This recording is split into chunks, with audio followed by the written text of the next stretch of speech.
Individualism and self-discovery is another thing that impacts. We're in this arena now where a lot of people are starting to come out and do their own businesses. The internet changed a lot for a lot of people. It opened up doors, and people are growing. They're starting to look at themselves, and how does that affect marriage? Right, that can have an impact on marriage. Me myself, a prime example. Um, right? Mhm. couple of years ago, a few years back, I was, working in banking. I had a 9 to 5, right? And I was married, and my husband's clearly the leader of our house, right? But now I've come out and evolved into this, I have my own business, a realtor, kind of almost like a boss lady, right, during the day. And now at night, the roles change. Mm, But mm, I did a lot of self-discovery over these past 5 years, right? I've turned into another person. And I know my husband's like, who did I marry? Who is this person? mhm. So that has an impact on marriage too. Something that's totally, isn't who we was when we first got married, right? So yeah, that can have a big impact. Yeah, because we evolve over time, and what was good enough maybe 20 years ago may not be now, especially when children are out of the house, Right. you know.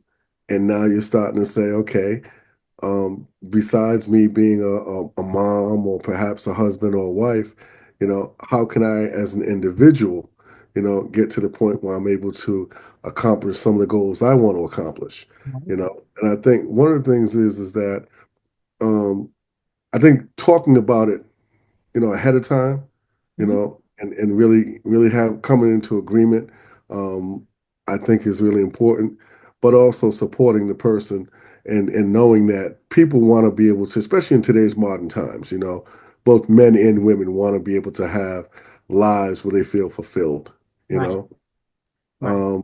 and they want to have a sense of purpose, Mhm. you know. And it doesn't matter how old you are, whether you're 18 or 80 years old, everyone wants to feel like they matter. Mhm. Okay. And I think if you can support whatever someone's doing, as long as it's positive, as long as someone's not trying to be on the pole or, That's my no, new profession.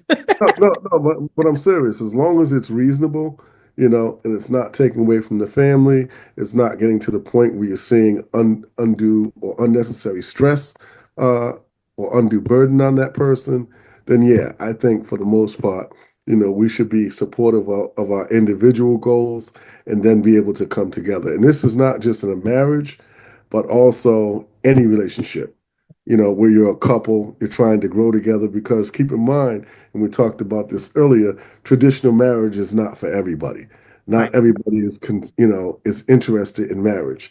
I, for one, have never really, not saying I didn't want to get married ever, but as I looked at it, it just wasn't for me. Right. Okay. I That's look the at that. limit to traditional marriage and to the traditional marriage. It doesn't allow for growth. You're right there. Like that man is the provider.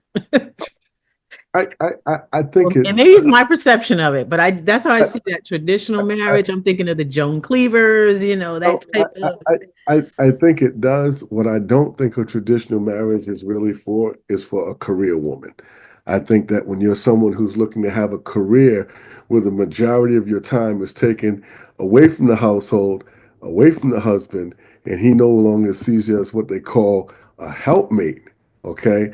That's when you start to, have some confusion. But if someone is doing something maybe part-time or maybe has a 9 to 5, and she still is able to maintain those same responsibilities, duties, whatever you want to call it, I don't think it has a problem. Once it starts to interfere, or you come home because you're the CEO of such and such, and now you're bringing that same, CEO mentality back home, that's when I think most men say, hold on a second. right. You know?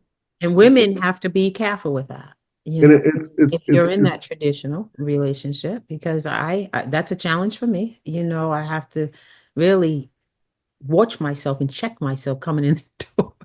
it's it definitely is tough because now, like what like you were talking about, the mutual respect, Mhm. us seeing as us as equals, the whole partnership thing, which is another conversation we need to have. Okay, and I'm not going to tell you. You probably can guess how Mhm. what I think about the whole partnership thing, but that's for another day. Yep. Okay, I think that we're putting so many different labels and we're going against tradition so much that Right. it's now confusing everybody. And Exactly. as a man, what I don't think women understand is, yeah, it may be easy for you because now, hey, everything's wide open. But Hmm. as a man, okay, in some ways, we can feel emasculated or feel like, okay, what's my role as a man? Right. How do I still maintain my masculinity, which has now become a word that in some ways is kind of toxic to some people, which is crazy to me. Mhm. Okay. So there's this balancing act that men have to have between being masculine and not being seen as too soft, but also having compassion, empathy, caring, support, you know, something that we never really had to do, let's say 40, 50 years ago. It's not something our fathers and grandfathers had to do. Right. So I think that we assume that, okay, this is the way the world is, and you just need to get over it, okay, and just do it. It's like, nah, it doesn't work that way. We're Not with almost emasculating the man now. I'm sorry. Almost emasculating the man now. You know. Well, Almost. it can be if you get to the point where you start to see where, okay, I no longer respect you as the leader of the household. Hmm. Okay. Or I no longer respect you as a man. There's no difference between a man and a woman anymore. Right. Okay. It's just we're just people. You realize that, right? Mhm. We're just people. There's no role, there's no gender, we're just people. Right. And it's difficult for men to understand. Hmm. And a lot of times what people don't realize, because I look at the internet, I look at it every morning. I'm constantly looking at content, okay, which is one of the reasons why I decided I wanted to do do a podcast. One of the reasons why we talked about it is because I saw so many people and so many men that were having a difficult time, you know, being men, and as a result, this bubbled up over the Yeah. past, let's say, 8 to 10 years and produced Donald Trump. Okay, and we're not going to go into a big political thing, but no, I'm telling you, and a lot of people don't understand this. There's an underground thing called the manosphere out there, where men are talking to men, and we're talking about these issues, Yeah. right? And it never made it to mainstream media. Mm. So there were a lot of young men out here, especially between the ages of, let's say, 18 and 28, that felt left out. Okay. There were a lot of older men who maybe were in traditional jobs where they were plumbers, electricians, this and that, where they didn't feel they were getting the respect that they deserved. And as a result, it built this whole underground called the manosphere, which, like I said, the media didn't really catch on to, And as a result, Donald Trump understood this. Mm. And he understood, oh, okay, let's go after the men. Let's go after what he calls real men. Mm. Okay. So it's a real that, and that's for another day. That's for another We're show. gonna have to get into that one because Yeah, that was interesting to hear. Was manosphere? You said? yes, yes. It's an underground, like you've heard about beta males and alpha males and the red pill and all that type of stuff. It has been going on. The Kevin Samuels of the world, this stuff has been going on for the past. It's not new.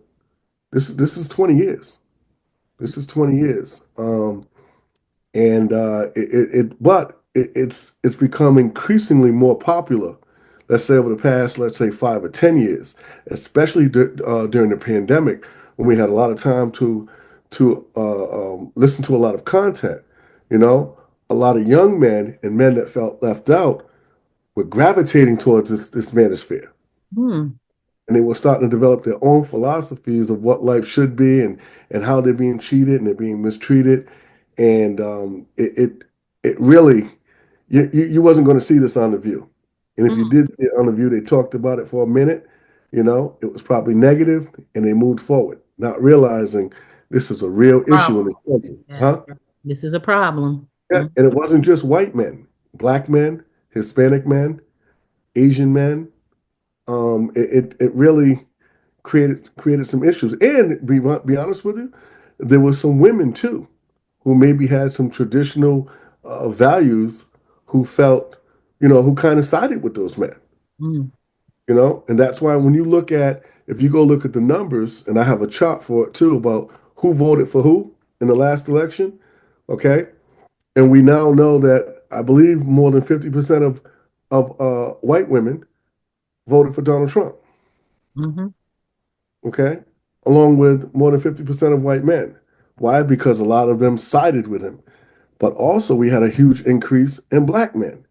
We had a huge increase in Hispanic men because they too felt left out. mm, mm. But like I said, this is for another time, and but it's something that we really need to have an understanding about because I think it will help us moving forward long term. Yeah, interesting.